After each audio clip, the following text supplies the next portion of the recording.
In a world where many bike manufacturers are focusing on 11, 12, even 13 speed drivetrains, microSHIFT is over here saying, yo, check me out. I've got this big range, 9-speed drivetrain that works with the square taper bottom bracket. Yeah, meet the new Sword Black. Let's get into all of the details.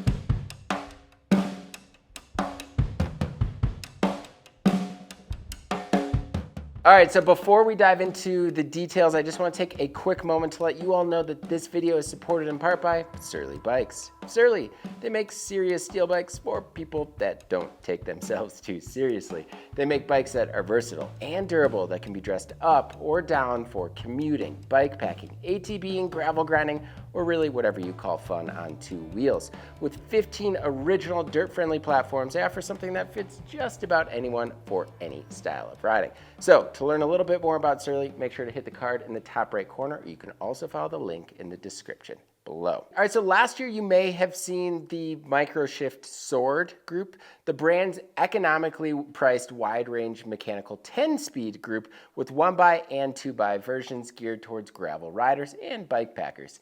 It certainly piqued our interest when it was launched, and when microSHIFT emailed us about Sword Black, I just figured it'd be an upgrade to the budget-friendly Sword group. But in fact, it was quite the opposite. Sword Black may sound expensive, but it's a little bit more affordable version of the original Sword gravel group. microSHIFT mentions it's designed to expand our production line and reach more riders by offering an even more accessible price point. All right, so while they look similar, there are some differences aside from price points, including reducing that 10-speed drivetrain to 9. The derailleur on the Sword Black doesn't have a clutch, which I actually didn't really necessarily miss during my time with it, and it's built around a square taper bottom bracket. Oh yeah, and it is a little bit heavier. But just like Sword Black comes in 1x and 2x options, has the same hood ergonomics, and is cross-compatible with Advent as it has the same pull ratio, and well, I guess cross-compatible with Sword as well. The cassette still fits the standard HG free hub body, and the levers can pair with any mechanical brakes. Sorry to all those hydro brake levers out there. So I ended up testing mine with some GrowTac equal brakes, and it was a pretty awesome combo. More on these brakes in a future video. But the levers even came with a brake cable and housing set, which was a really nice bonus. So I tested the 1x option, and all told, the complete kit comes in at 2,097 grams. The rear derailleur is 341 grams. The alloy crankset is 690 grams. Pretty heavy, but not unheard of. The levers weigh 487 grams, and the steel cassette is, well, it's a brick at 579 grams, which is certainly much heavier than most, if not all, 12-speed cassettes out there. Plus, you'll need to add in that square taper bottom bracket and 9-speed chain, as those do not come with this system. 2 things that are typically not very light. That said, both are pretty affordable parts that you can likely find at any bike shop. All right, so one caveat here is that I ended up using this on a Otzo Fenrir tie. This comes with a 73mm bottom bracket, and microSHIFT said that I needed to use the 118 JIS BB instead of the 68 by 113 that the drivetrain was kind of designed around. Still, it works. They say it works with this bottom bracket and spindle length, which I calculated comes out to 49.5mm chain line. Another benefit to the Sword Black is that the crankset, yes, comes with an asymmetric 110/80 BCD, another relatively affordable replacement chainring configuration that tends to be found nearly at any bike shop in various sizes. So the installation of these parts was a cinch. It's been a minute since I've worked with the square taper bottom bracket, but I actually really love how easy they are to install. Sure, they're a little heavy, but they work. I also really love the setup of the brake and shifter cables in the hoods, the levers. It's intuitive and straightforward, and dialing in this rear derailleur was very, very easy. So I ended up actually using the Sword install video just to make sure there wasn't anything out of the ordinary, but it was pretty darn straightforward. And after my first few rides, I made a few quick adjustments at the barrel back here, and I was dialed in for, I guess, the rest of my test period. Oh, okay. Excuse me. I needed to blow my nose there. I have a cold in the middle of summer. It's like the worst thing. I'd way rather have like 4 colds, 5 colds in the middle of winter. But no, we're going to throw one in the nicest time of the year anyways. All right, so I immediately noticed the jumps were pretty drastic on the 9-speed wide range cassette. This is likely due to the fact that I've been using a 12-speed Eagle 10x52 cassette over the last few years. So I noticed that I was looking for a gear in between gears, and at times it kind of had me struggling to settle into a cadence. The 9-speed Sword Black has the same 11, 13, 15, 18, and 21 teeth as the 10-speed Sword cassette does, but the Sword Black cassette jumps to 30, 37, and tops out at 46 teeth, whereas the 10-speed Sword offers smaller jumps with 24, 28, 34, 40, and 48 tooth cogs. The 3 jumps between the 30 and 37 and 46 teeth on the Sword Black are certainly where I really could tell the difference. In fact, I often wanted a gear between the 37 and 46 tooth cogs on climbs, and I ended up hammering more because I hate spinning a fast cadence. Speaking of shifting between those big gaps, the drivetrain didn't shift under load all that well in those circumstances, but did a much better job between the higher 5 gears. However, as long as you don't shift with reckless abandon, you can really dump some gears and quickly find the gear that you need, which I actually found to be really helpful in a few situations.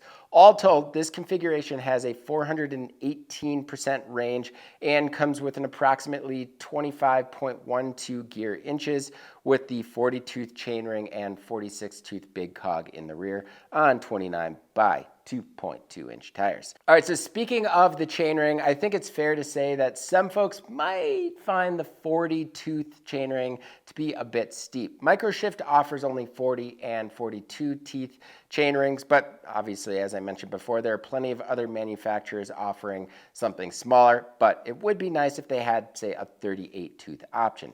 But if you are looking for that larger range, the 2x with 46, 29 tooth chainrings up front and an 1138 cassette offers a 548% range and opens up more on the high and low end. All right, so the hoods were undoubtedly kind of one of the highlights of this group. They look and feel very similar to the Shimano GRX hoods. They give you a very ergonomic fit and feel very comfortable for hours on end.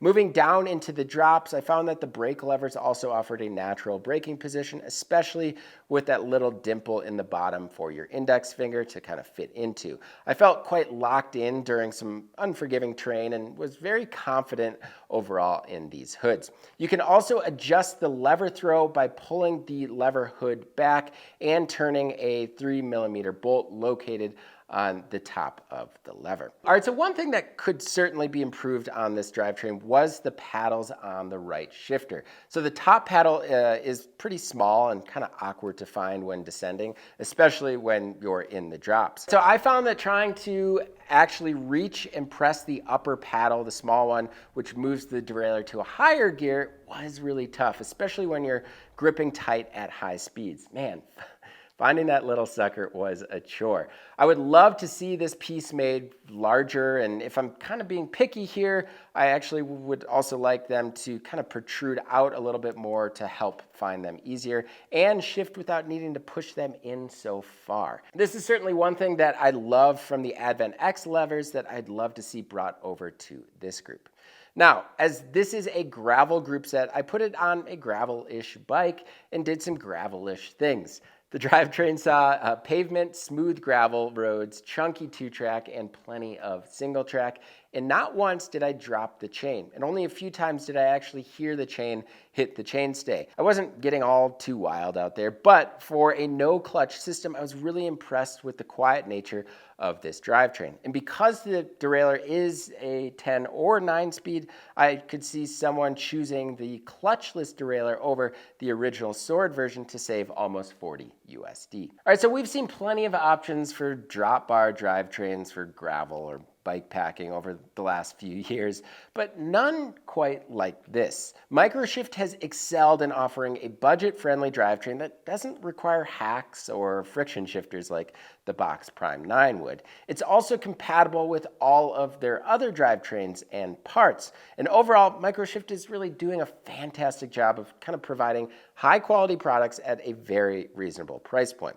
So the pricing for this group I tested was $224.99, which includes the cassette, derailleur, and levers, but not the crank. The crank, typically a personal preference, is $78.99 and is available in various lengths from 165 to 175 millimeters and 40 or 42 teeth like I was mentioning. So that's $303.98 USD plus a square taper bottom bracket, which I think you can get for around $17, and a $25 9-speed chain. That's a whole group for under $350 USD. Not bad. Overall, Sword Black offers a wallet-friendly alternative to what's currently on the market, with some compromises, of course, but it maintains core features and compatibility, making it a solid choice for gravel riders and bike packers looking for a reliable drivetrain. And when we simply look at price point and kind of analyze the value of performance, reliability, and durability with the opportunity to upgrade with Advent, Advent X, or Sword components down the road, it's truly worth every penny. And I think really other manufacturers should take note of this style. Oh, and I also think this group looks fantastic. It certainly looks a lot more expensive than the $350 USD price point. So, what are your thoughts on microSHIFT Sword Black? Let me know in the comment section below. And as always, thank you all so much for watching. And if you like what you saw in this video and want to see more like it, please hit that subscribe button and notification bell. And if you want to help support us as a whole, this YouTube channel, BIKEPACKING.com, you can do so by signing up for the Bikepacking Collective. The Collective offers a lot of awesome perks, including industry discounts, monthly giveaways, and the twice-yearly Bikepacking Journal. So, to learn a little bit more about the Bikepacking Collective, you can click on the card in the top right corner, or also follow the link in the description below. As always, thank you all so much for watching, and until next time, pedal further.